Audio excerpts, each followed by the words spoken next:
Great. Well, thank you for having me. And I would add one other piece about Tisha B'Av, which is among the calamities that are associated with the date, is also the expulsion of the Jews from Spain in 1492, which took place in the summertime of that year. And so that numbers among those calamities. And so we're going to, as Jerry mentioned, be speaking about some of the echoes and ongoing dynamics that relate to expulsion, diaspora, and migration, localizing our story in my state of birth, which is New Jersey, which living in Seattle, everybody likes to say as if it's a curse word, but it's not to be from New Jersey. but, I wanted to begin with this image here, which is an image that I've seen for since growing up, and it is the Paris grocery headquarters on Burnett Street in New Brunswick, New Jersey, in 1919 during World War One, and this was a grocery store that was owned by my great grandfather's brothers, who are pictured here, Alberto and Salomon Naar, and they're with some other people in the community, Isaac Beja and Daniel Handali. And what's really fascinating about this image are a number of things. These are people who were born in the Ottoman Empire, what is today Turkey and Greece. These people from what is now Greece, from the city of Salonika. Why is it called Paris Grocery? And if you notice something else pretty interesting, the name of the store on the left there is written in Hebrew letters. It says Grosseria, and the pay is cut off, but it says Grosseria Parisiana, which is the name of the grocery store in Ladino, as it has been historically written, like Yiddish, in Hebrew letters.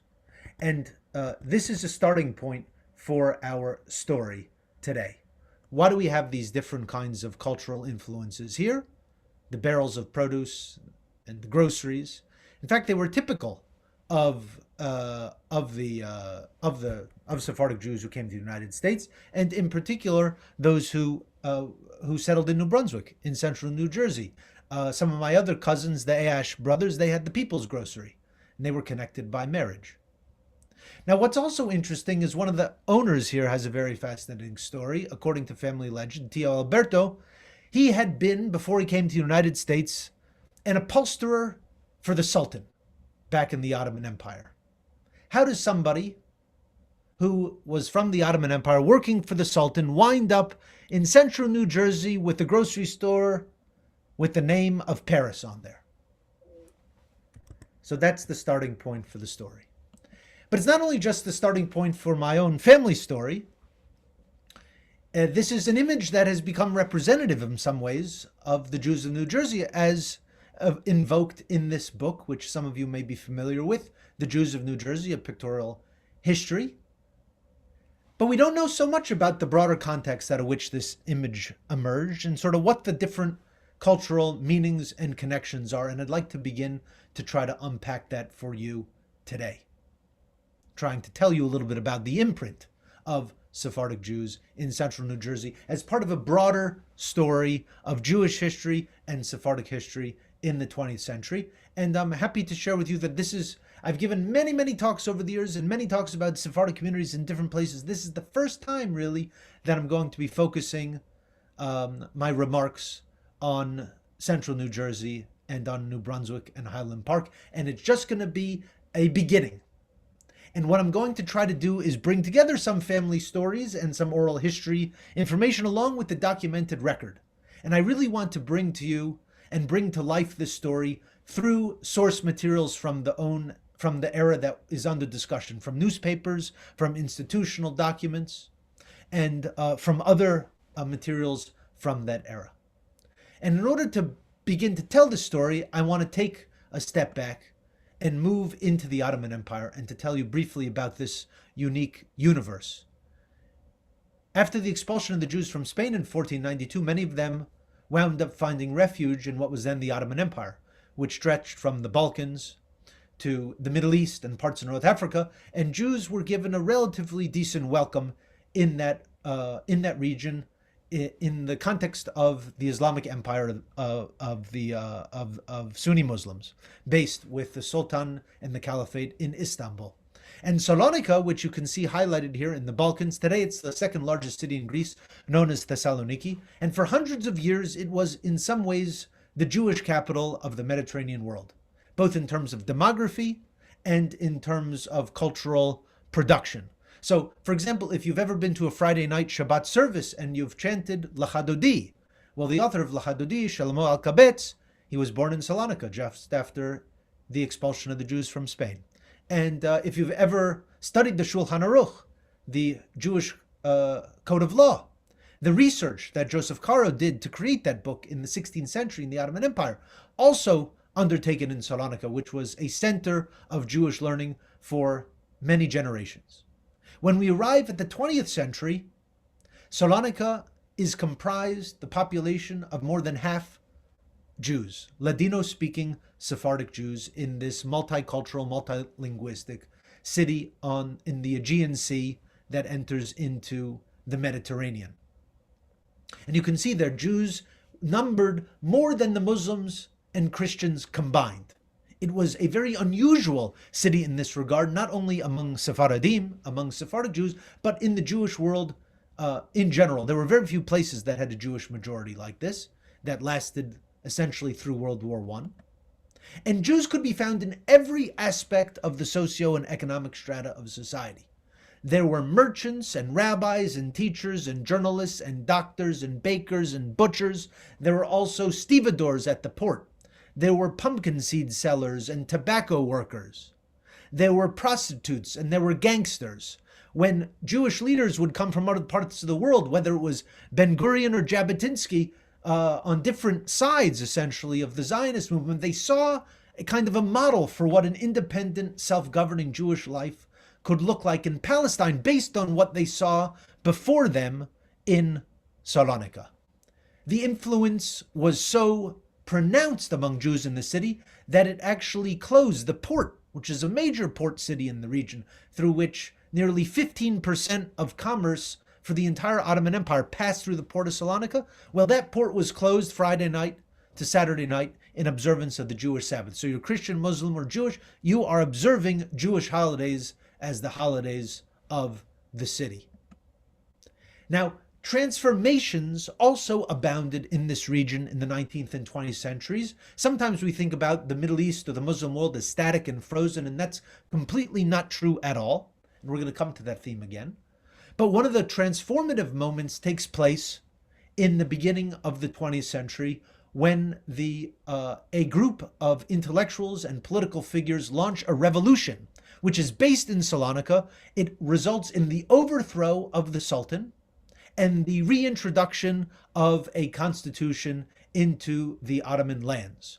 The principles of the French revolutionary slogans of liberté, fraternité, égalité, now translated and transformed to meet the needs, or to try to meet the needs, of the multicultural, multi-ethnic, multi-religious communities in the Ottoman Empire. And here you can see an image from a newspaper in 1908 in what became known as Liberty Square in Salonika, the place where this constitution was proclaimed. And you can see this guy, this Turkish guy here with a mustache and a fez, carrying a flag here in Ottoman Turkish. You can see Viva la Libertad, long live liberty, in Ladino, and you can see the other languages of the empire, Bulgarian, Armenian, Greek, French even. And here they even had their own anthem, La Marseillaise Salonicienne, and here at the top it says in Turkish and Arabic script, Yaşasın millet, long live the nation. A nation that was supposed to be comprised of all of its constituent parts. Not a nation just for one people, but a nation for Jews, for Greeks, for Arabs, for Albanians, for Bulgarians. They imagined a capacious understanding of what it would mean to be Ottoman. Now, one of the things that happened with this introduction of the Constitution, as I mentioned, was the overthrow of the Sultan. And what happens to the Sultan? The Sultan winds up being exiled to Salonika and locked away in a Jewish villa that belonged to a major merchant family known as the Alatinis.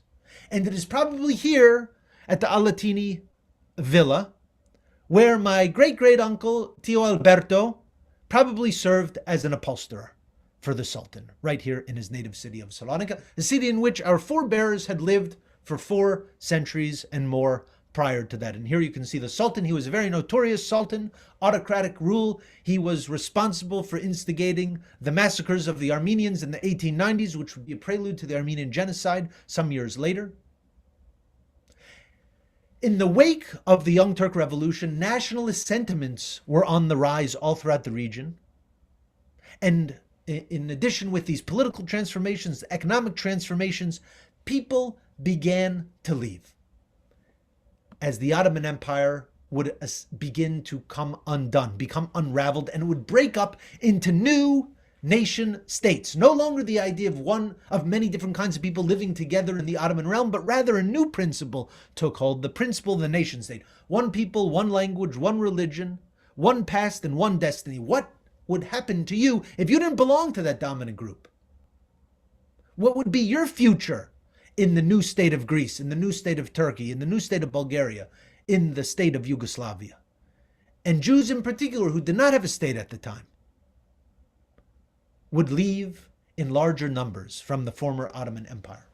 Now, initially, the first push factor was the desire to not serve in the Ottoman military. And this would lead a number of young men to flee, and they come to the United States. And serving in the military was actually one of the duties that came with the new rights of citizenship that were introduced by the Young Turk Revolution. And people would leave not only because of military service that they didn't want to participate in, a decade of war in the region, the rising nationalism, with it came anti-Jewish sentiment, but also during World War I. By this time, Salonika had been conquered by Greece. And Greece would be on the verge of a civil war during World War I between those who wanted to enter World War I and those who did not. And many Jews would leave Salonika as a result of those tensions, and especially once Greece entered into the war, even though they entered on the side of the Allies, many Jews were against participating in the war, especially socialist Jews, of which there were many in Salonika. Salonika was the center of labor activism and socialism and the largest workers' movement in the entire Mediterranean world. The founder of the Socialist Party of the Ottoman Empire and later the Communist Party of Greece, they were mostly Jews.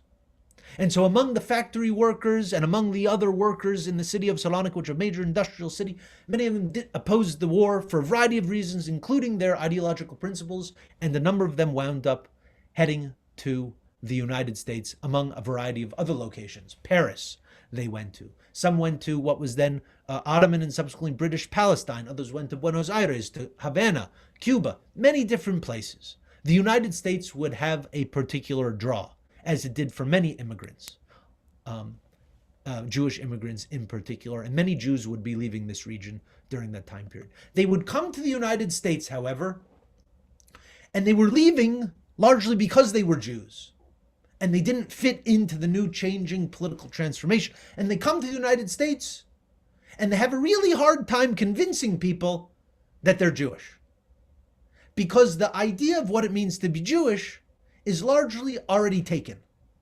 It's taken by the masses of Yiddish-speaking Jews who had been arriving for 3 decades prior to that from Eastern Europe, also Jews coming earlier from Central Europe. There was even a previous wave of Jewish immigration, Jewish arrival to the Americas, which were Spanish and Portuguese Jews, also Sephardic Jews, but a very different kind, that came from Western Europe and did not have a sojourn in the Ottoman Empire. These Ladino-speaking Jews from the Greater Orient, as it was known at the time, from the Muslim world, came to the United States, and they had a hard time being identified. They left because they were Jews, and they came to the United States not being able to convince fellow Jews or even the American government straight away that they also ought to be recognized as Jews. And here you can see an immigration official at Laredo, Texas, we'll come back to Laredo, Texas later on, crossing the border, a border guard, saying, look, these are peculiar people. And he recognizes by this time, World War I, they are Jewish in blood and religion, are Turkish citizens, and speak Spanish. They do their writing with Hebrew characters, but write in the Arabic language. He doesn't have all of his facts right either. They didn't write in the Arabic language. But the way in which Sephardic Jews wrote Hebrew was a defunct Sephardic style of Hebrew cursive known as Solitreo, and it had a much more of an Arabic influence, even though Arabic and Hebrew, they are sister languages and sister scripts to begin with. And they come to the United States, and they have a hard time making their way. So I'll give you an example. Tio Alberto, when he first arrives to the United States, he arrives in 1913. July 1913, which is during the Balkan Wars. He's fleeing the war. He's seeing the writing on the wall, so to speak. Greece had already occupied the city. The fate of the Sultan and his palace was very ambiguous, clearly on its way down, and he fled, along with many other Jews during the Balkan Wars. He came to the United States. He arrives at Ellis Island. And what do the Ellis Island officials put under the category of race? They put Turkish. The term of the time would have been Hebrew, because Jews were recognized as a race by American government, by the US government, until essentially World War II.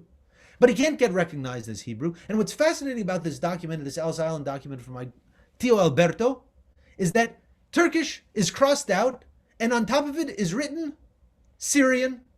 So they had 2 tries to get it right. They got it wrong both times.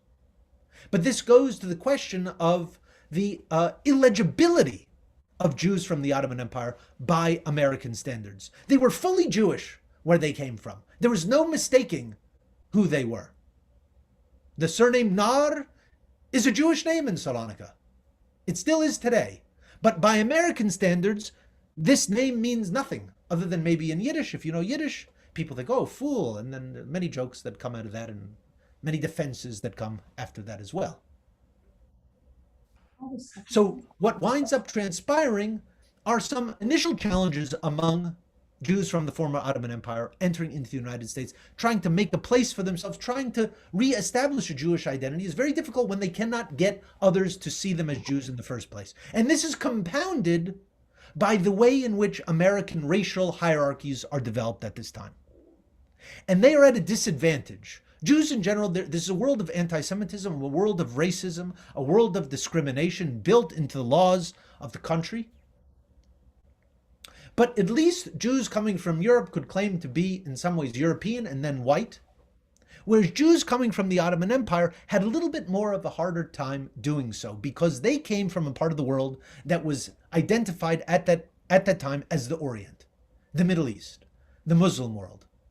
And identity related to racial designation, if you were white or not, was not only based on what you looked like, but it was based on your geography, your culture, your dress, and a variety of other characteristics, according to the principles of race science at the time, that could get you classified in different categories, and depending on where you wound up, would determine what kinds of rights you would have access to and what rights you would be excluded from. The most important one being, could you become a citizen of the United States? Did you know that from the beginning, the founding of the United States, there was only one prerequisite that you had to fulfill if you were an immigrant coming to this country in order to become a naturalized citizen of the United States? You had to you had to be a free white person. And if you were not a white person, from 1790 essentially to 1952, when racial prerequisites were abolished, after the Civil War, you could be black or white. But if you were not clearly black or white, and coming from the Middle East put you in an ambivalent position, you were not necessarily straight away eligible for citizenship. And you had to work to prove that you were white. You had to, what we oftentimes call, assimilate or Americanize. But in the context of American society in the early 20th century, what that meant was act, look, dress, think, speak like white people, like white Christian people, like Protestant people. Okay? So this is where the pressure to assimilate comes from. It comes from the laws that are embedded in our society, and that was felt by all different kinds of immigrants, Ashkenazi, Eastern European Jews in general, and certainly those Jews coming from the Muslim world in particular. And this kind of dynamic of racial identity was not only embedded in the laws as it related to naturalization, but also as it related to immigration, and who could come into the country and who could not. And just before World War I, the US government, Congress, initiated a massive study to define all the races of the world and to rank them. The U.S. Congress did this. According to the most desirable immigrants, which the hierarchy will be very familiar to you, Northern European people are at the top, Scandinavian, German, Dutch, English. And then it goes down basically east to west and north to south to the least desirable, those were to be perceived the least civilized, the least human, going all the way to the bottom to, pardon the language, Negro, Black, and American Indian at the very bottom of this hierarchy of humanity. What's interesting for our purposes is that Hebrew is at the very bottom of the Caucasian category. And what's just below it, I don't know if you can see here, is the category of Turkish. So if you found yourself categorized as Turkish, that might mean you would be categorized not as Caucasian, but as Mongolian, as Asiatic, as Asian, and that may mean you would have difficulties becoming naturalized. Now, this doesn't seem to have had such a dramatic impact on those Sephardic Jews that wound up in New York or wound up in New Jersey, of which there were quite larger numbers, but this does seem to have impacted those who wound up in Seattle, some of whom had very hard times becoming citizens. The founders of the Sephardic community of Seattle did not successfully become naturalized citizens of the United States until they were living in the country for 40 years, despite applying to be naturalized on many occasions. So these structures of our society had a very dramatic impact on the experience of immigration, including on Sephardic Jews and Jews more generally. In fact, if you were a Sephardic Jew from the Ottoman Empire and you were being classified as Turkish, if you could get yourself classified as Hebrew, that was moving up. That was moving up in the hierarchy. And even better, if you can see here, even better is if you could get yourself classified as something else, like Spanish. And we're going to see how actually Sephardic Jews will try to distance themselves from their empire of origin, distance themselves from the Orient, from the Middle East, from the Muslim world.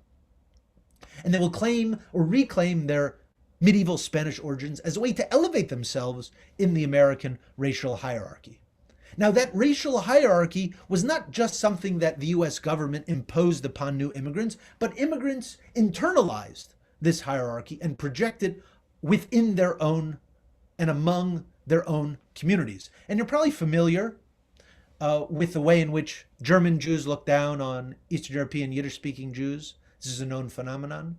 There was an article in Harper's in the 1930s that says one of the only things that unites German Jews and Yiddish-speaking Jews, and I'm paraphrasing, is their shared disdain for Sephardic Jews from the Ottoman Empire, who they could both look down at coming from the Muslim world as they did. And you can see this actually articulated in institutional documents of the American Jewish community in New York, for example. The National Conference of Jewish Charities during the Balkan Wars, when people like Tio Alberto were coming from Salonika, he was part of the first big wave of Jews from the former Ottoman Empire arriving in the United States. This conference emphasized the psychic and psychological difference between the Levantine Jew, which is another way to say Eastern Jew, Eastern Mediterranean Jew, Oriental Jew, and our Russian, Austrian, and Romanian co-religionists.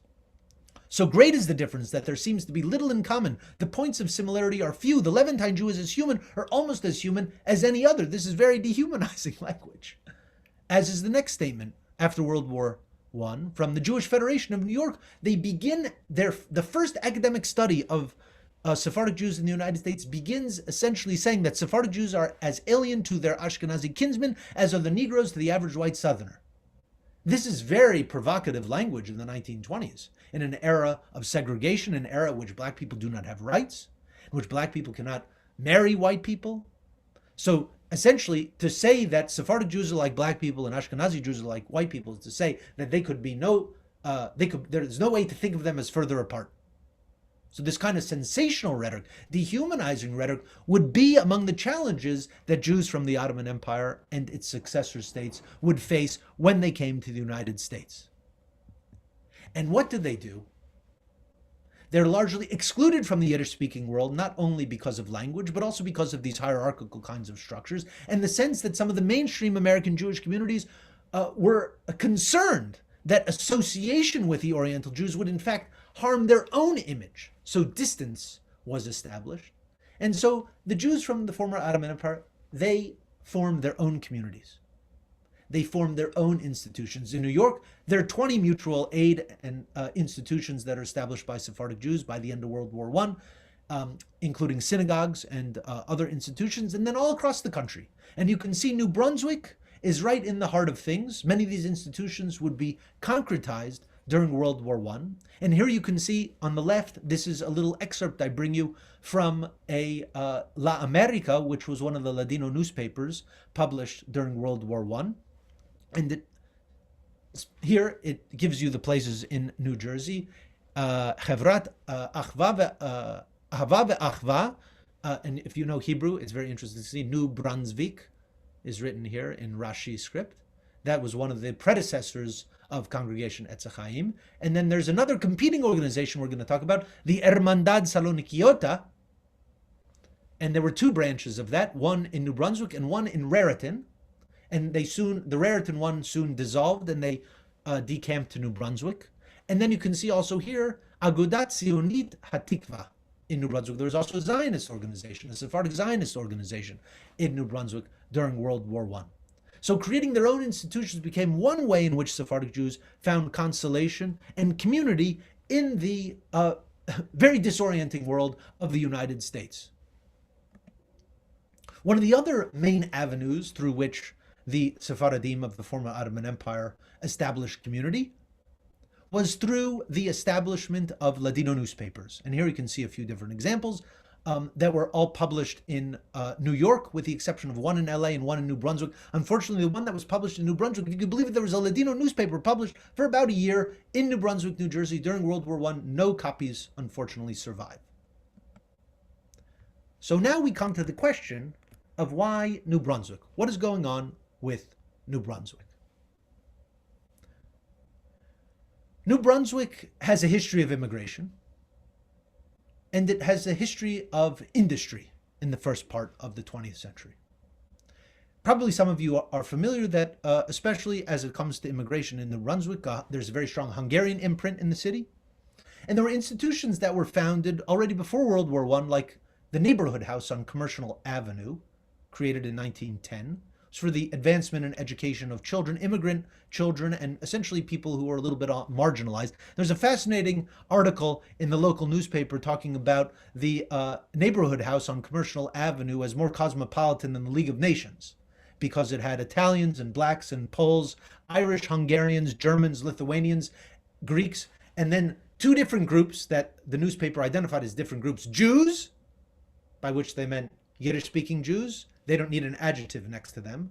And then Spanish Jews. Because Sephardic Jews cannot just be Jewish. Because when you say Jewish, you don't normally mean Sephardic. You mean Ashkenazi. That's one of the other power dynamics that's at play here. So it's a very cosmopolitan kind of place, New Brunswick, for a relatively small or medium-sized town at the time, in an industrial era. Many of the Sephardic Jews came down from New York to escape the congestion, and they found job opportunities during World War I, and they were working largely in factories initially. Johnson & Johnson. They were working at Michelin Tire Company. They were working at U.S. Rubber. Now, Michelin Tire is a really interesting example because that's a French company, and it was known to be an anti-Semitic company, in fact. So here's where not being recognized as Jewish could offer some opportunities, because a number of Sephardic people wound up getting hired at Michelin Tire Company, essentially letting the organizers believe that they were Italian or that they were Spanish or that they were French. And there were big debates about it in the Ladino newspaper. Should we be doing this? The other thing that the Sephardic Jews had going for them was that many of them spoke French, because they had gone to the schools of the Alliance Israélite Universelle, which was a French-Jewish educational enterprise that was based in Paris, and they established schools all throughout the Muslim world. And many of the Sephardic Jews who wound up in the United States had attended the Alliance schools, and they knew French. And so they could just make their way in a French-speaking environment, not needing to worry about learning English. And that French connection, by the way, to go back to our initial slide, may explain why the Grosseria Parisiana, the Paris grocery, had that name, because of the strong French connection that was developed and transported from the Ottoman Empire to the United States. Working in the factories was tough. It was very, very tough. 12-hour shifts, nights, lots of exploitation. The socialist newspaper in New York, the Daily Call, even ran a story specifically about the exploitation that Sephardic women were experiencing working at Johnson & Johnson and the poor conditions that they had to endure.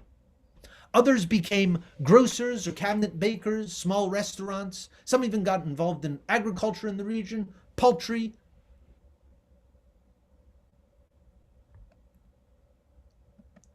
And we can see,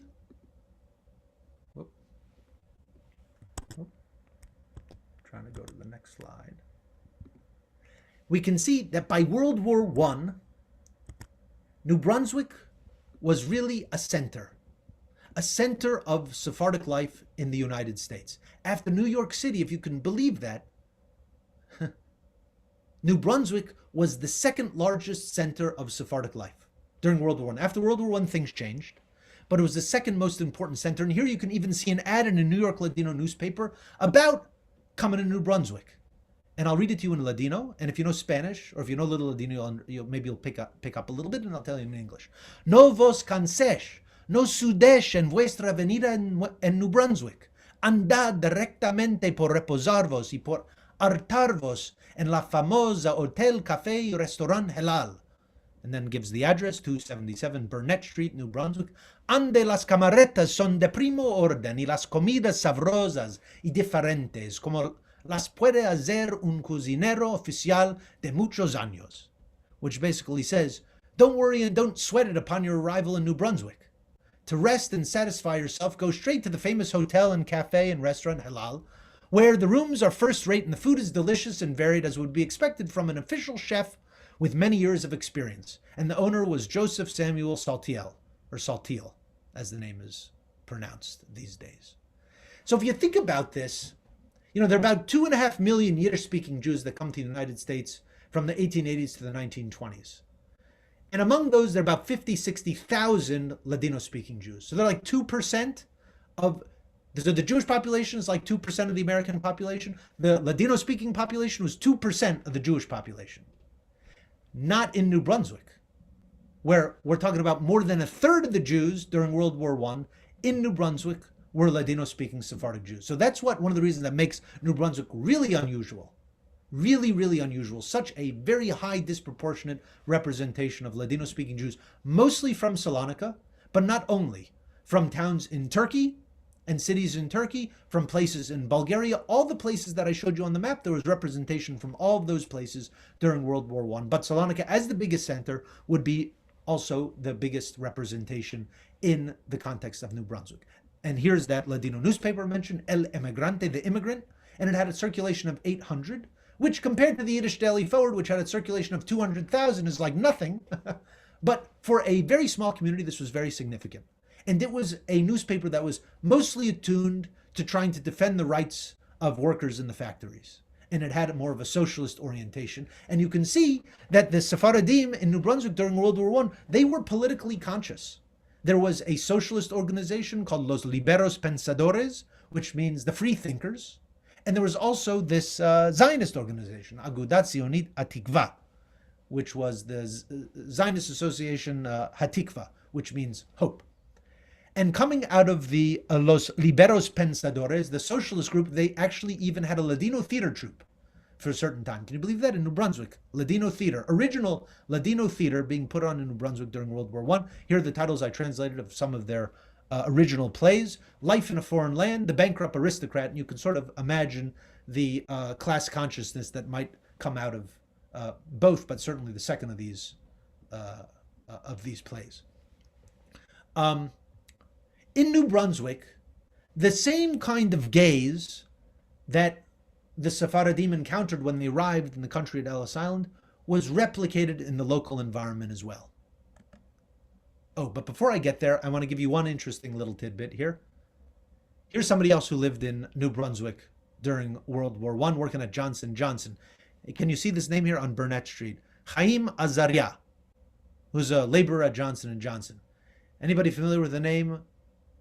You may be familiar with his Hank Azaria? Yeah, Hank Azaria. That's exactly right. So he's named after his grandfather, Chaim. That's how he gets Hank. And the family was living in New Brunswick. And there are many of the important Sephardic families would be living in New Brunswick during World War I. After World War I, many of them would leave, in fact, because the work would begin to dry up with the end of the war and the end of the desire to mass produce stuff to the war. Munitions, Johnson & Johnson, less work available. People returned to New York. People even returned back to Greece or Turkey after World War I, including some of my family. My grandfather's oldest brother was in New Jersey, in New Brunswick. He returned after World War I to Greece, and he couldn't get out afterwards, couldn't get a visa, and he and his family wound up being deported and murdered in Auschwitz, even though they'd been in the United States previously.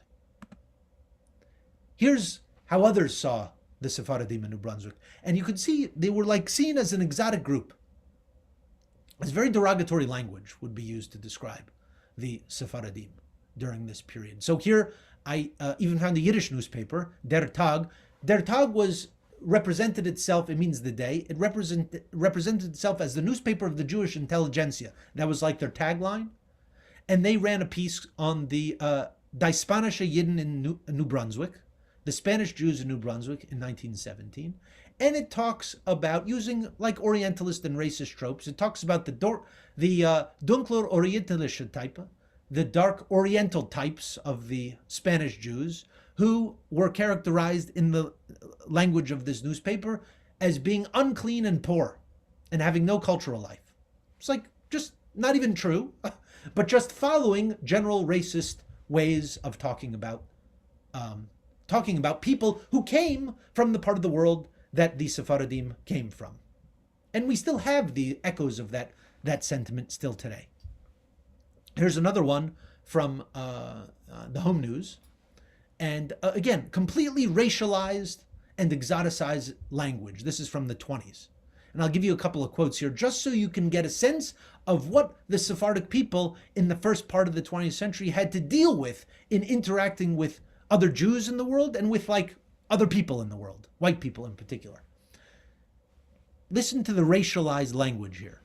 The remarkable ability on the part of the Hebrews to retain their racial homogeneity through centuries of vicissitudes is nowhere better demonstrated than in the case of the colony of Spanish Jews who live in New Brunswick. They do not resemble American Jews. They are somewhat different. They are swarthy. Their eyes are black and luminous and large. Their voices are low and musical. I mean, this is because he looked at all of them and he knows for sure. There are plenty who are blonde and plenty who are all different kinds. There must be, back some generations, an admixture of Moorish blood. Down on Burnett Street, there's a coffee house which has a Greek letter name spread across the window. It is spoken of among the denizens in that part of the city as the Greek coffee house, and yet you push the door open and find that all the men who are drinking coffee or tea or playing pool are Spanish Jews. This is their favorite gathering place. Even their rabbi, Eliyahu, this is reference to Eliyahu Nahama, frequents the coffee house. Probably there is no more interesting fact in connection with the Spanish Jews of New Brunswick than the strangeness of their names. Would you, for example, say for a moment that these were Jewish names? Saltiel, Pavan, Handeli, Algranati, Saporta, Namias, Amar. Again, by American standards, these names mean nothing, but where they came from, these names were 100% irrefutably, unequivocally Jewish. And you could not get out of being Jewish in the world that they came from, and coming to the United States, they had a hard time getting to be recognized as Jewish.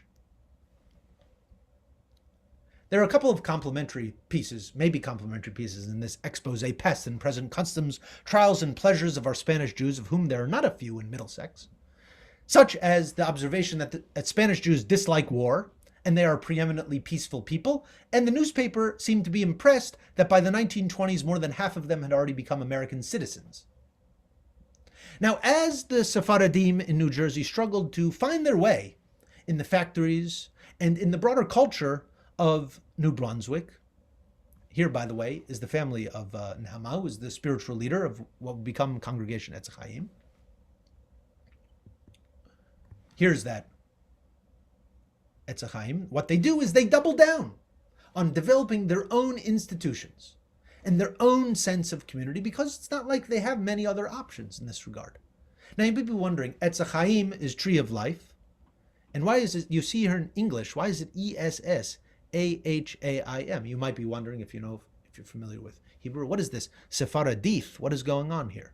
Well, this is representing very authentically the pronunciation of the Ottoman Sephardic Jews as relates to Hebrew. So the Sadi, which we might say in modern Hebrew or Israeli Hebrew, Etz, is pronounced S. That's how you say it, S. Masa, they used to say. Not matzah, Masa. Ets Ahaim. The Hey, the fifth letter of the Hebrew alphabet, is silent among the Sephardim. So you say Ets Ahaim. You say Rosh Hashanah, not Rosh Hashanah. And again with Sepharadith, the Thav at the end, they preserve a distinction between Tav and Thav. So it's Ets Ahaim Sepharadith. And that was the name of the congregation, and that's how the people used to say it. Back in the day. Okay? And this organization, Ets Ahaim, was developed in 1916 during the World War, during the time in which New Brunswick became a major center of Sephardic life. And it was organized initially as a mutual aid society because they didn't have other options to provide assistance in time of need, sick, burial assistance, education, and the third element was actually religious services initially. It was mutual aid was the first, and these other pieces would take priority, and that dynamic would be transformed, not only for Ets Ahaim, but for many other Sephardic congregations that began as mutual aid societies and wound up as what we would call synagogues today. They retained, even still, as they tried to literally lay the groundwork for a future for themselves in the United States, they still retain connections to their places of birth, especially to Salonika, which was the metropolis, the Sephardic metropolis.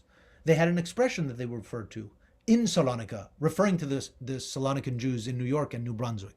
Longe de nosotros, ama cerca de corazón. Far from us, but close at heart. And you can see there was a disastrous fire in Salonika in 1917 during the war. And it says here, look, there are 1,000 Greeks here, as well as a colony of about 1,000 Spanish Jews from the vicinity of Salonika, and many of them still have relatives there. They were all anxious to get the news of their relatives, and they would raise funds and send them back to their communities and to their families in Salonika. They did not forget where they came from. And here you can see, this is actually a report about the fundraising efforts undertaken in New Brunswick, published back in Salonika in one of the Ladino newspapers, celebrating the extent to which the Salonican Jews in New Brunswick were incredibly active in raising money to support the philanthropic Jewish philanthropies back in Salonika. And in fact, the newspapers would say that the 1,000 Sephardic Jews in New Brunswick were more active and raised more money to support their native community than the community in New York, which was 20 times larger. So there was something like special going on in New Brunswick during this period in terms of this community. And it's never been explored before. So, and I don't have all the answers. This is, as I said, this is my first time piecing this story together based on these kinds of sources. My father has been, he's a painter. He was at Rider University for many years and recently retired. And he's been doing a series of illustrations related to Salonika and the Sephardim. And here's one illustration, one painting he did of an imagined scene of what the fire of 1917 looked like in Salonika, which left 70,000 people homeless, 52,000 of whom were Jews, and many people wanted to leave after the fire because the city was destroyed and they had nowhere to go. But things were tough because in the United States, with the First World War and the rise, even intensifying xenophobia, new immigration restriction laws came into effect, both during the war, in the wake of the war, and most infamously in 1924, when U.S. Congress, using the recommendations, by the way, of the Dillingham report that I mentioned to earlier, that created that hierarchy of races, who's desirable and who's least desirable, they set quotas based on those same ideas. And so who was most dramatically affected? Not people from Western Europe and Northern Europe. People from Southern Europe, Italians were targeted. People from Eastern Europe, Ashekanzi Jews. And people from the Middle East, which included the Sephardim, would be subject to very strict immigration quotas. For Greece and Turkey, only 100 slots per year for the entire country. Very, very, very difficult to get into this country after 1924 if you're coming from Greece or Turkey. The limit for Germany was like 50,000. Greece and Turkey, 100 each. So what do? You cannot get a visa. Some people were clever and they figured out ways how to circumvent the quotas. And one of my favorite stories about this relates to my great uncle, Bob. That's how I knew him in the 80s and 90s. He could not get a visa. So he actually stowed away from Salonika to Istanbul. And from Istanbul, he went to Cuba and then Mexico, where he lived in Mexico for a few years. And he crossed at Fort Laredo, Texas, claiming not to be a Jew from Greece or Turkey, not to be from Turkey or Greece. Here you can see his race, Mexican, and his place of birth, Mexican. He entered the United States as a Mexican. That's the only way he could get in. If you can imagine that, there was a time in American history when it was way easier to get into the country saying that you're Mexican than if you were a Jew from Greece or Turkey. Isn't that pretty good? Good. Fascinating, right? You can, imagine. There were no quotas for Mexicans. Why? Because of the demand of agribusiness in the American Southwest. They wanted cheap labor, and they didn't want quotas. So Uncle Bob enters the United States under claiming to be Mexican by birth and by race, under an assumed name, Roberto Farias. And in other documentations, he's known as Roberto Farias Jr. His name was Rafael Faes, or later he would be known as Bob Faes. That was his name. That's how I knew him, as Uncle Bob. And he wound up coming to New Brunswick and being involved in Highland Park. He was the Chazan, the lay Chazan of Congregation Ets Ahaim for 50 years. And it's from him that I learned many of the Sephardic traditions and the melodies that were chanted at Ets Ahaim that I still use in my own life today. So that's how he came to the United States. And you can see here, really, he's got a lot of American paraphernalia here in this 3rd Avenue street shop in New Jersey there in the 1940s, projecting an air of Americanization and demonstrating, in case anybody were to question it, his American bona fides. Selling war bonds. This is from the 1940s, this image. The other thing that I would say is very interesting is that Uncle Bob had to say that he was a Mexican his whole life. So he applied for Social Security as a Mexican. He registered with the U.S. Census as a Mexican. The only document that I've seen, official U.S. government document that says where he was from, is his death certificate. It says that he was born in Salonika, Greece. But until he died, he was, in the eyes of the state, Mexican. And that gave him, if you can believe it, gave him certain advantages in coming to America due to the peculiar ways in which American racial practices and laws have worked. Now, the community after the 1920s, they wanted to get a new spiritual leader, an official spiritual leader, and so Ets Ahaim, you can see here, is Ets Ahaim, spelled a little bit funny, relying on an important leader in the New Brunswick community, Philip Bruskin, get an affidavit to get my great-grandfather, Rabbi Benjamin Naar, and his family to come to the United States. And they had to get special permission because of the immigration quotas. They could have not gotten in, but there was a special exemption for clergy. If you were a clergy member of any religion, you could be exempt from the quotas. So that's how my family got into this country, based on a special exemption, only due to the fact my great-grandfather was a rabbi. Otherwise, there would be no way we would have gotten in. And they also fudged some other documentation and things like that, which was normal at the time, to get everybody in. And here you can see the non-quota immigrant visa for my great-grandfather here from Salonika. His nationality is Greek. And what's interesting is his languages are Spanish, by which is meant Ladino, Hebrew, and Turkish. Even though he's coming from Greece, it doesn't list Greek, although I think he spoke Greek, but those were his primary languages, Ladino, Hebrew, and Turkish. He was from the Ottoman Empire. He was born and raised and grew up in the Ottoman realm, and he comes to the United States, and immediately, even though he is sponsored by Ets Ahaim, even though his brothers are among the founders of the community, there's some tension and some rift that takes place, and we don't have the time to get into all of that right now, but he winds up going to New York, where he and the family get involved with another organization called the Salonican Brotherhood of America, which was later renamed the Sephardic Brotherhood of America. And the Sephardic Brotherhood of America would have a kind of a parallel, friendly competition with Congregation Ets Ahaim in New Jersey for many decades. Here's the family. This youngster right here is my grandfather, Yisrael, or Isidore, and this is my great-grandfather, Benjamin. and this is my great-grandmother Rachel, who is wearing the traditional Ottoman Jewish garb. This is even my great-great-grandmother, Chana, who came to the United States. The community moves toward, and now I'm going to be wrapping up, moves toward the creation of their own congregation, their own synagogue. This was seen as a major act of advancement, a major way to demonstrate that our community has arrived, to have a building, a monument that would stand in the city to acknowledge that we are part of the legitimate community in this town. And this was a desiderata since 1916, and it took them quite a number of years. And in 1929, on the eve of the Depression, but before the Depression, they're able to raise the money that is necessary, and they raise the money not only from local Sephardic Jews, but also from Sephardic Jews all across the country contribute money to support this synagogue, and especially New York. Many people give money from New York to support this enterprise. And what's also interesting is in the discussion about this congregation and its formation, some words are completely absent that used to be present. They do not talk about the Ottoman Empire anymore. They do not talk about the Orient anymore. They do not use the word Turkey or Greece. They take the title Sephardim for themselves as Spanish Jews because, again, not only do they feel a connection to Spain, not only do they speak the Ladino language, but there's this other ulterior element, which is it raises them in the American racial hierarchy. It moves them from outside of Europe into the inside of Europe.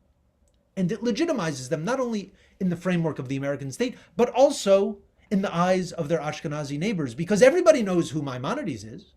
Everybody knows that there were great Sephardic Jewish thinkers of the medieval times. What the Jews, and this is not specific to New Brunswick or Ets Ahaim, all of the Sephardic Jews across the country are in the midst of a campaign to try to transform their public image, even their title. Say, we are Spanish Jews, we are Sephardim, we are the heirs of the Rambam. And they tie themselves to Europe, they tie themselves to the glory of medieval Spain, and in so doing, they tie themselves to whiteness in the American context. What's fascinating about this thing on the left here, I have it's a big sign there. It says, Sephardim de New York, asistid todos. And it's an invitation from Michel Amar, the secretary of Ets Ahaim, to all of the Sephardic Jews in New York, telling them to come for the placing of the, how do you say this? Here's a great Ladino expression for you, cornerstone. That's what it says. No, the cornerstone of the congregation in New Brunswick. It takes place on a Sunday in 1929 in the summer. And what the congregation did was they organized the bus that you could pick up on the Lower East Side, and you could come down for the day to New Brunswick to celebrate essentially the future opening of the congregation. And it was a huge celebration, and it was covered for weeks in the Ladino newspapers in New York. Every week had articles about the success of the Sephardim of New Brunswick, how they're getting their act together, how they're a model for all the other Sephardic communities. The Sephardic community in Seattle at the same time was in the process of establishing their own congregation, and here in New Brunswick, they come out ahead of the game here. And there is great coverage, not only in the Ladino press, but also in the local press. The Home News has big articles about it. Mayor Morrison, who is the mayor of New Brunswick, he laid the first stone. And it was a civic achievement on the part of the Sephardic Jews. And it was a patriotic achievement. The mayor gave a talk about the importance of religious tolerance, the importance of citizenship. The national anthem was played. The Star Spangled Banner was played. There was a choir of youngsters that sang songs, Jewish songs and patriotic songs. And there were also two other guests. Nissim Bahar, who was the representative of the Alliance Israelite, that French Jewish organization. He was sort of recognized as the leader of the Sephardic community in New York. He came down and he laid the second stone and gave a speech about the importance of becoming a citizen. And then the third guest of honor was Albert Levy, who was the editor of Lavara, which was the main Ladino newspaper in New York. And he came down and he gave a speech in Ladino to everybody present. I mean, can you imagine the mayor of New Brunswick listening to a lecture in Ladino about the importance of Jewish history and carrying on the Jewish religion in the United States? That's what this enterprise was about. And it was a great moment of celebration and a great moment of achievement for the Sephardic Jews in New Brunswick. And it would be a first step also toward the moving together of the congregation Ets Ahaim and the Sephardic Brotherhood. And you have figures like Isaac Hanoka, who was one of the founders, would play a role here. Jack Pavon would play a role. Many other people would play a role in this 1929 enterprise in terms of raising money, in terms of organizing the enterprise. All of the names that you might be familiar with are present and participating. Alchek, Almalech, Amar, Aru, Ayash, Ben David, Capon, Carasso, Cohen, Ergas, Handali, Hanoka, Levi, Mevarach, Meyer, Nar, Nachmias, Nehama, Pavan, Pichon, Saltiel, Saporta, Sasson, Soto. These are the names of the community. They are all represented and they are all participating in this milestone event. And here you can see the congregation as it exists in 1929. And that would usher in a new era of community, a new era of on solid footing that would be in some ways overturned by the challenges of the Depression and overturned by the fact that by this time, 2/3 of the Sephardic Jews who had been living in in New Brunswick left. And they had gone back to Greece or Turkey, or they had gone back to New York. So what had been 1,000 people was now 300 to 400 people. And that would be the new foundations upon which the community would move forward. And I want to end here. So you're just getting sort of an introductory chapter. It's kind of like a prehistory. But I want to give just two little final pieces.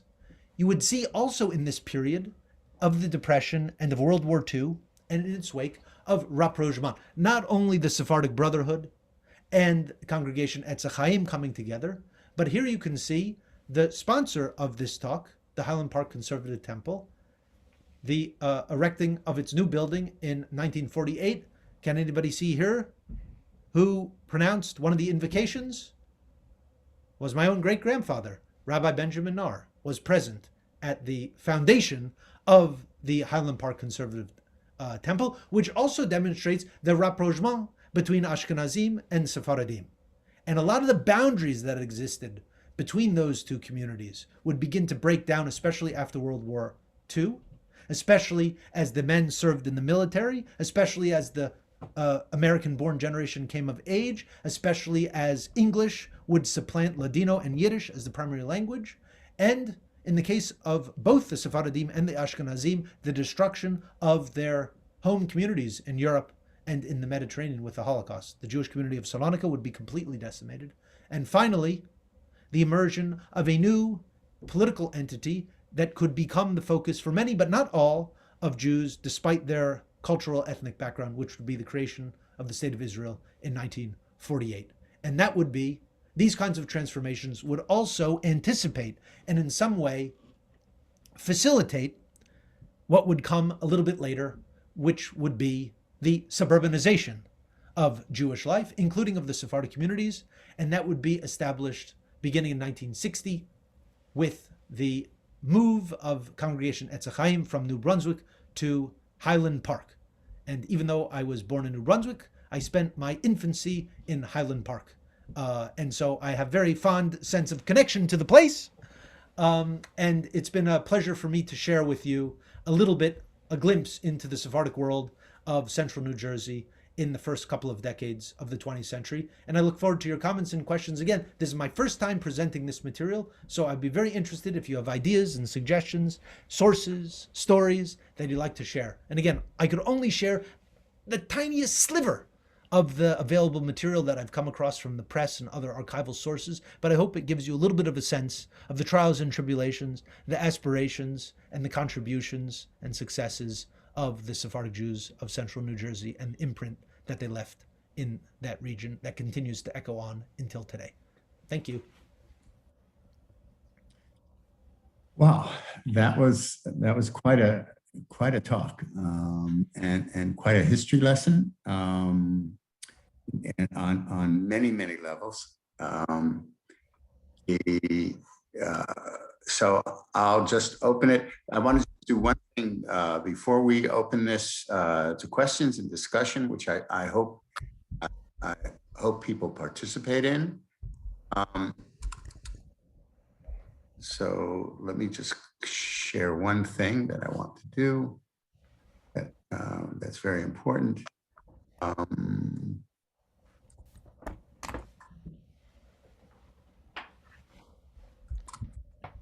just want to particularly acknowledge our benefactors and sponsors of this whole series that we've had during the year. We've had a very diverse, and we had decided at the beginning of the year that we were going to have a very diverse set of talks this year, that we wanted to improve the diversity and the inclusion of what comes into the kinds of talks we have at the Highland Park Conservative Temple and Congregation Anshe Emet. And I think this is a wonderful cap for the year. Devin, really appreciate the talk. I learned a tremendous amount. We thank our benefactors and sponsors, Fran Adar, some of whom are here today, Beth and Mark Brownstein, Renee and Stuart Feinblatt, Bonnie and Sheldon Friedenreich, Sally Klinger, Skip Rogers, Barbara and Steve Parkoff, my wife Pam Dorman, and myself. That's enough of that. And let's get on to some of the questions. I'll take a couple from the chat. And people are free to unmute themselves after we have a couple from the chat, and ask additional questions. That'll save you a lot of typing, probably. Here's a relatively short one. Is the Richmond Street building still standing? Do you know?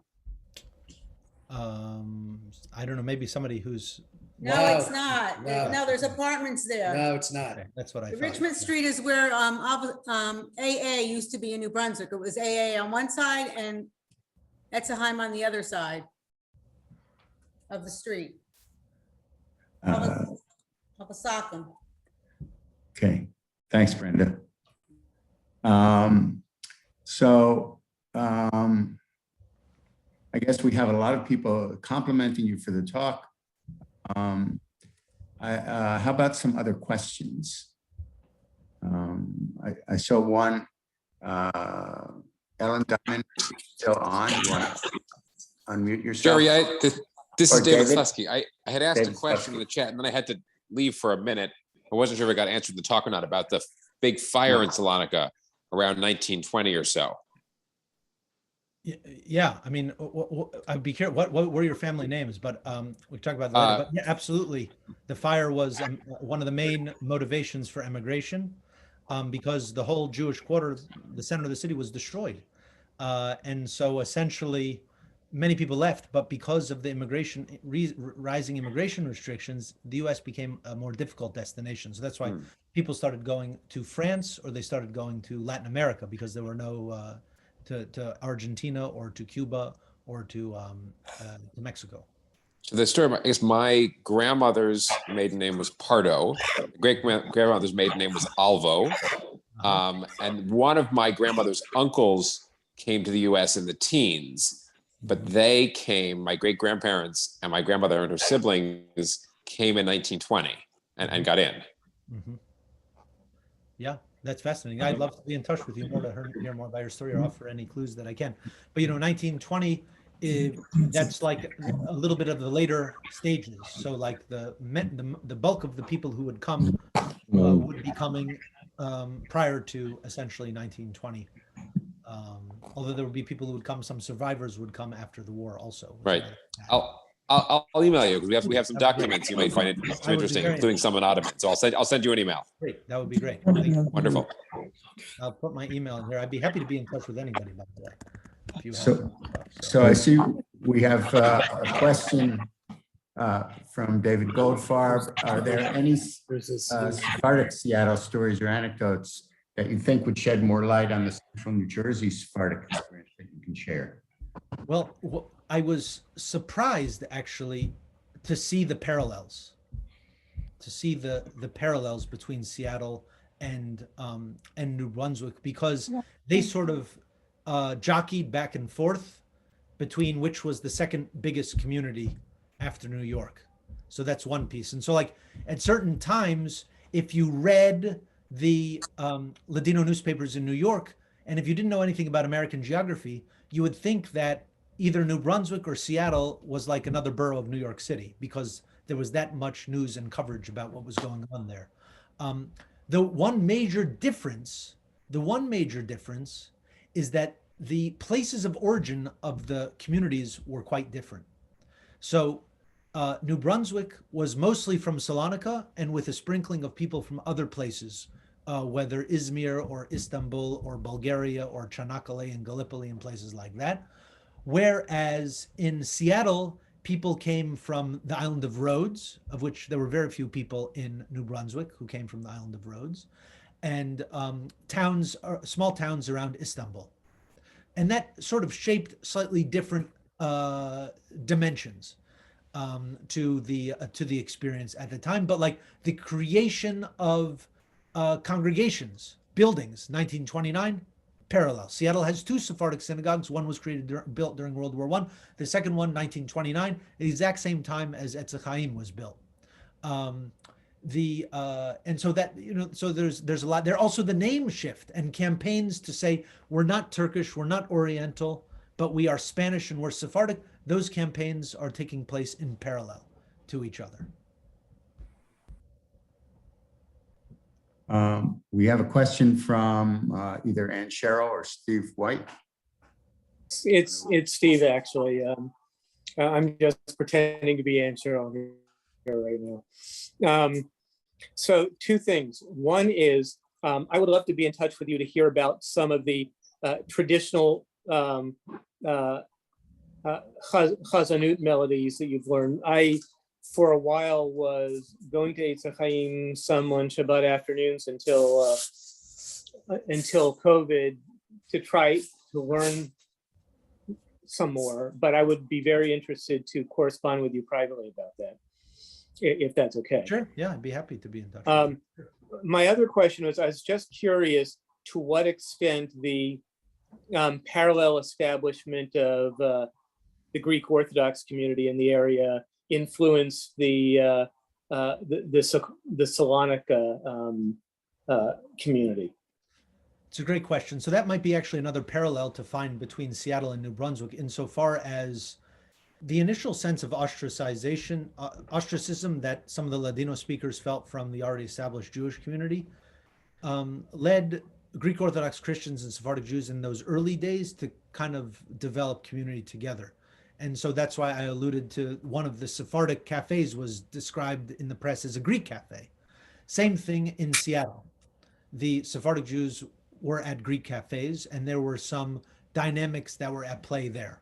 And so I think in Seattle, even this was not the case in New Brunswick, but well, obviously there's shared food and shared cuisine. That was a point of commonality. But in Seattle, it went so far that there was a certain point in which there was one essay that came out that said, one article that came out in the press that said Sephardic Jews in Seattle were more likely to marry Greek Orthodox Christians than they were to marry Ashkenazi Jews because of the proximity and similarities. That is no longer the case, but there seems to have been a moment in time in which that was possible. So there were a lot of synergies there in that early period. And there was St. George's here, now it's Piscataway, but yeah.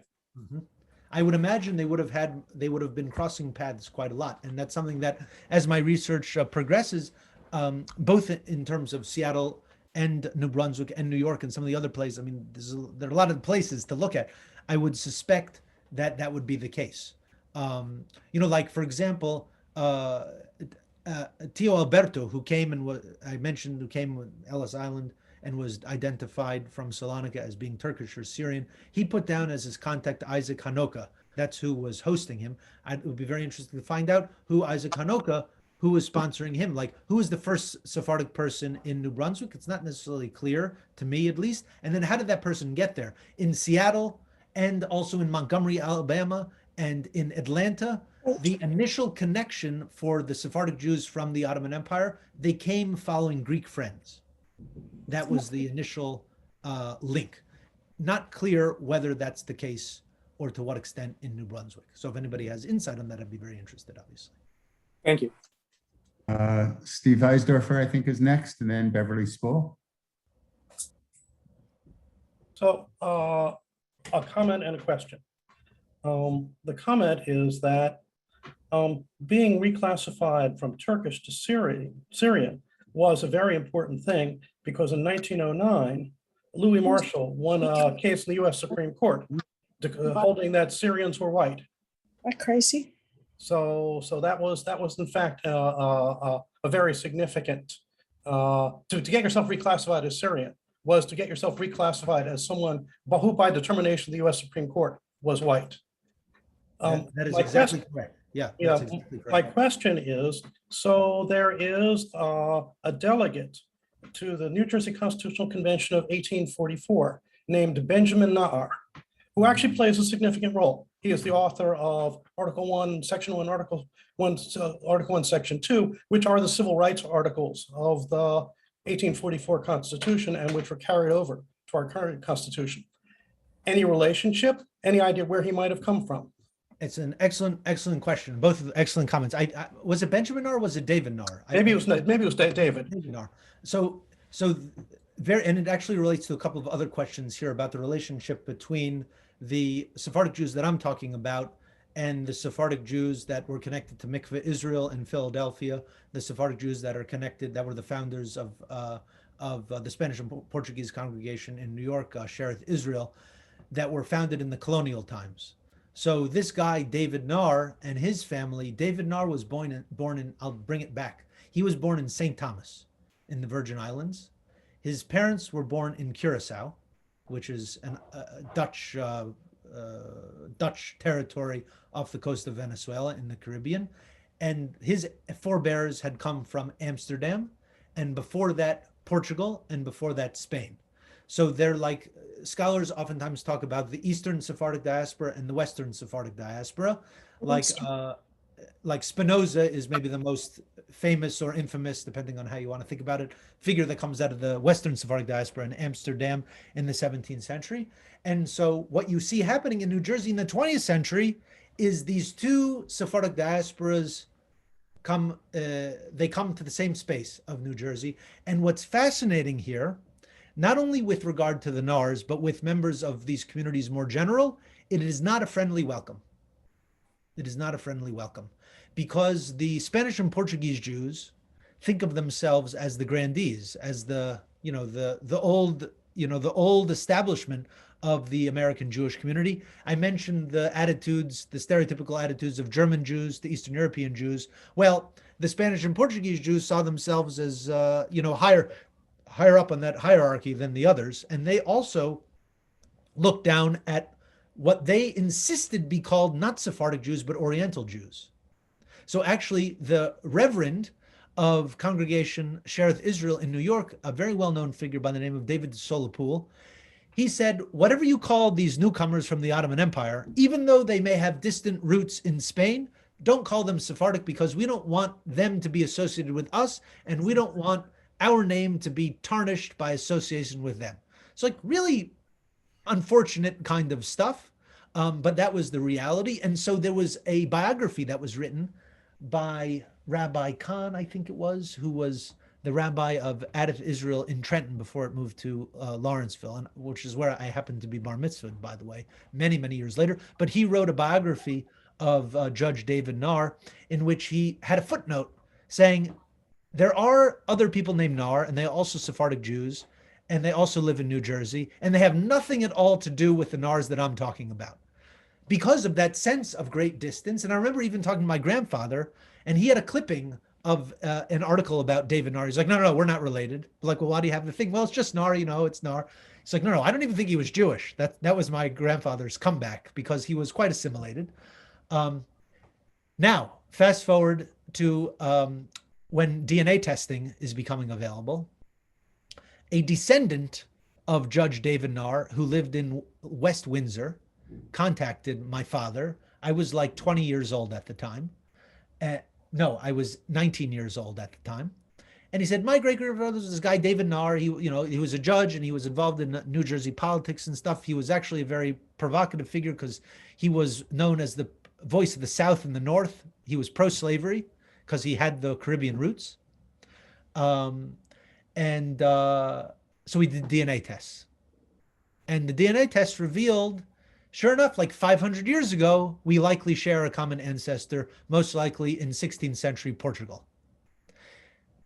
So there's much more to say there. But so the thing is that probably like genealogically, there are connections between these groups. But in terms of consciousness and politics, culture, community organization, not only was there no sense of connection, but there was an active sense of disassociation, I would say, in those earlier years.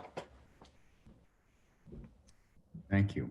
I think we'll take two more questions and then we'll let Devin go. If somebody wants to bring him back. Great. We Beverly only went really to School. 1929, so we only made it to the Depression. So you don't know what happened. How do we get till today? That's Right. We've got lots of missing pieces in this puzzle, right? Beverly Spool, you want to go? Please unmute yourself. Thank you. Thank you. Yes, I definitely want to hear more. I'm still a member of Ets Ahaim. I actually still live in Highland Park, believe it or not. And my father was Isaac Hanoka, whom you mentioned, and I was actually surprised to hear what you said. But I also wanted to mention, I happened to have the ship's manifest of my father when he came over in April 23 of 1916. And it's listed as ethnicity Greek, Jew. very And nice. Rather than rather than Turkish. But he came in 1916 and he was quite young at that point. He was like maybe about 7 years old. And by the way, you mentioned the fire. He had a lot of trouble many years later getting a copy of his birth certificate from Salonika because he came with the family. The whole family came 1916. But when my mother and he wanted to take a trip out of the country, he had to get a passport and produce a birth certificate. Had a great deal of trouble getting a copy because most of the records were destroyed because of that fire. City Hall went down, I think. But also, my grandfather on my mother's side, her maiden name was Mavora, and there were Mavoras also, as you probably know. I think you mentioned a Mavora, and that's a Chaim also. Anyway, his name was Chaim Mavora, and he came earlier, and he was to the U.S. when he was 18 years old, and he's listed as Turkey, Hebrew. He came in 1912, so I just thought I'd mention that. Well, we'll have to talk more. I mean, I think I'd like we'll to. have to talk more. Yeah, that would be Can I- great. So I I have put my one- email there. So please be in touch. I will. Thank you. I wrote it down. Can I add just one more thing? This is Peter Spool Beverly's husband, and we've both been members of Ets Ahaim. You mentioned the idea of then presenting themselves as Spanish. Yeah. And so the prayer book that they used at Ets Ahaim for many years was one published by the Spanish and Portuguese Synagogue in New York. Right. And the author was David de Sola-Pool, famous rabbi. But it's interesting, in more recent years, they've switched to one produced by Syrians, a Syrian-led set of prayer books. Right. Well, what's interesting, there's the whole story of how de Sola-Pool created his Sidurim and his Machzorim. And it was a very controversial thing because he essentially deleted many of the Eastern Sephardic customs in there. So I don't know if you remember, there used to be, at least when I used to go in the 80s, which is last time I went there regularly, basically, when I was a kid, there would be inserts and stuff like that. They pasted in some extra pages. Right. Because the De Sola Pool reflected the Western Sephardic liturgy of the Spanish and Portuguese Jews, not the Sephardic liturgy of the Jews from Salonika, Greece, and Turkey. And so that was not their custom. That was not our custom. And neither is the Syrian one either. That's right. So this is we're getting into a big controversial thing here, actually, a debate. But I would say that how did De Sola Pool happen? In 1912, De Sola Pool was like, I don't want to associate with the Levantine or Oriental Jews, and I don't want to let them be called Sephardic Jews. That's what he says. He publishes that. Oh my By the God. 1920s, he realizes that Shereth Israel, its membership is declining, Yeah, needs them. and we need somebody.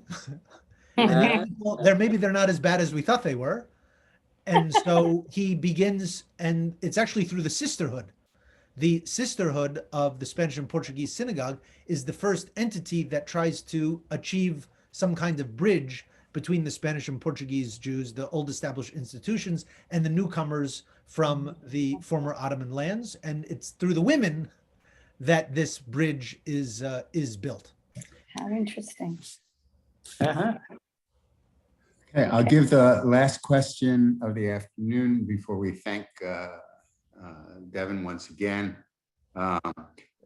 It sounds like, Devin, what you should do is with Zoom, it's much easier now to have a family gathering from across the world. It sounds like your research would benefit from just having your whole family in. But I'll call on Stanley Habib. Stanley, if you want to unmute yourself. Thank you for letting me in. I would like to just comment that having grown up in the Bronx in a Sephardic community, and till I became, let's say of college age, and sort of moved away from the Bronx. And now I did live in Highland Park, by the way, for 40 years, excuse me. But the point I want to make is that so often, even within the Sephardic community, the association is the Sephardic Synagogue, which is liturgical largely, and the music of the Sephardim and the food of the Sephardim. But I think that the wonderful thing that we have from Devin, is that there's so much more to the Sephardic history, culture, and tradition to add in terms of literature and others. So I really would like to just comment, and even though you may have wanted a question, that it's so common amongst all the communities, Sephardic communities and non-Sephardic communities, again, just to repeat, that's limited to the liturgical efforts of the Sephardic Synagogue, the music of the Sephardim, the food of the Sephardim, and to some extent, the culture. And I just wondered if every people in Highland Park have maybe felt that way as well. Oh, and by the way, Ladino is also downplayed generally. Yeah. Thank you, Stanley, for that very important observation. And I think you're absolutely right. I mean, in terms of the way in which Sephardicness can be represented in American culture, very limited spaces. You know, who's your favorite Ladino novelist? No, I'm serious. There were. We just don't know about them. And if you're interested, by the way, next month, I don't know, Jerry, if there might be a way to share if people would be interested, but next, Samuel, yeah. But she's not a Ladino. She's of Iraqi background. But next month, I'm going to be giving a talk of all places. It's the Ashkenazi institutions that are inviting me to talk about it, such as historically Ashkenazi institutions, such as the Conservative Temple right now. But at the Yiddish Book Center, virtually, I'll be giving a talk about the first Ladino novella published in New York, which is fascinating, and I think you'll all like it. And it'll be also in the context of a discussion of Ladino literature, of which, for example, there was a guy named Elia Carmona who's from Istanbul. Did you know he wrote 40 Ladino novels? 40. Did you know that 0 of them have been published in English? And did you know that he doesn't even have a Wikipedia article? Like, it's like, just like absence, erasure. It's incredible. So, you know, my work is trying to push back against that. So there's like many battles to fight and many fronts to try to open up the conversation. I think, Stanley, you're exactly right. There is more. Not to say that liturgy and music and food are not essential. They are essential, and that's probably why they're the only things that we talk about these days, generally speaking. But there has been historically a lot more in terms of literature, in terms of writing, in terms of journalism, in terms of politics. Like I mentioned, there was a socialist Sephardic organization in Highland Park, pardon me, in New Brunswick. I mean, that's fascinating. And a Zionist organization, and they play a big role actually in the American Jewish Committee's conference in 1917, debating over the future of American Jewish position vis-a-vis the future of Palestine and the Zionist question. Like, nobody knows about it. Nobody thought to think about it or ask the question in the same way that nobody ever thought, who's your favorite Ladino novelist? So all of these questions, I think, require further exploration. It's something that I'm trying to delve into. And I think everybody here, I'm probably related to a relatively large percentage of the people that are on this call, either like actually by birth or by marriage or by associated clan, connection. So, Jerry, your idea of having a Zoom, I would love to do that. With those who are connected to me, but I think more broadly with the New Brunswick and Highland Park crowd. Who is it that mentioned something about Haskia Nafusi? Who is that? I saw, but I found a bunch of documents about him.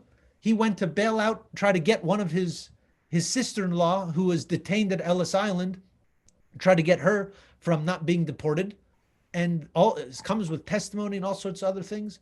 Didn't succeed. She got deported. She got sent back. Don't know what happened to her. We can only assume what happened to her. So, maybe somebody knows a little bit more about that. So, and there are a lot of other questions. Ben Ozilio and many other families that were mentioned here, Ayash, and they're all part of the story. You're all part of the story that has yet to be told. So I would be welcome collaboration, ideas, documents, stories, photographs, anything that you might like to share with me that might help reveal new aspects, family stories of any of this stuff.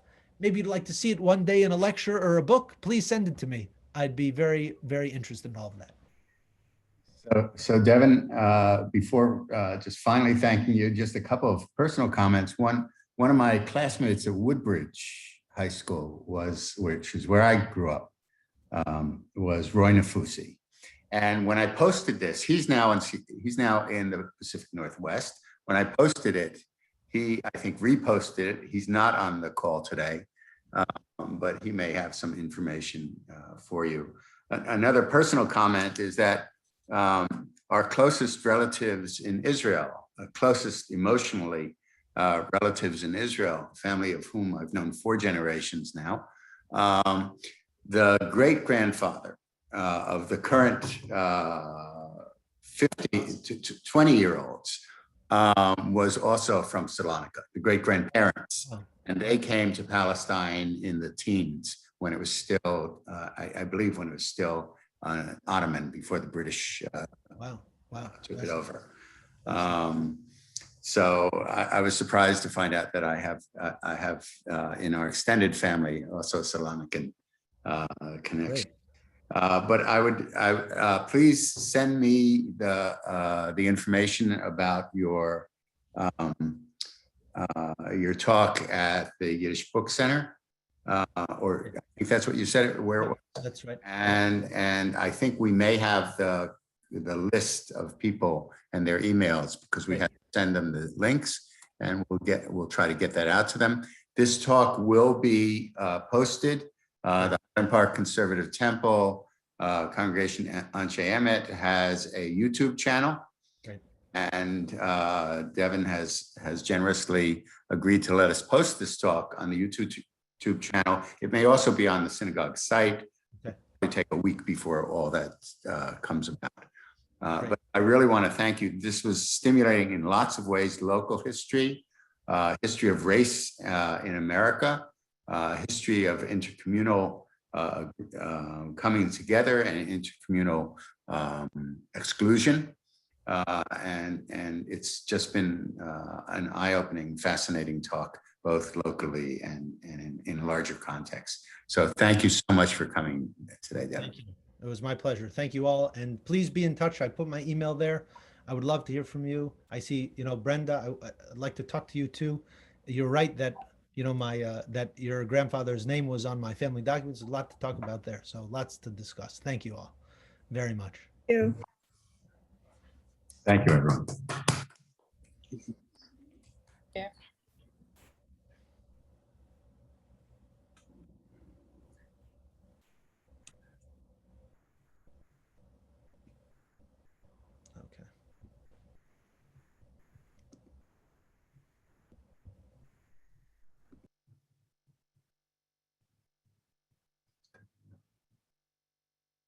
Okay, Devin is gone, so I'm gonna hit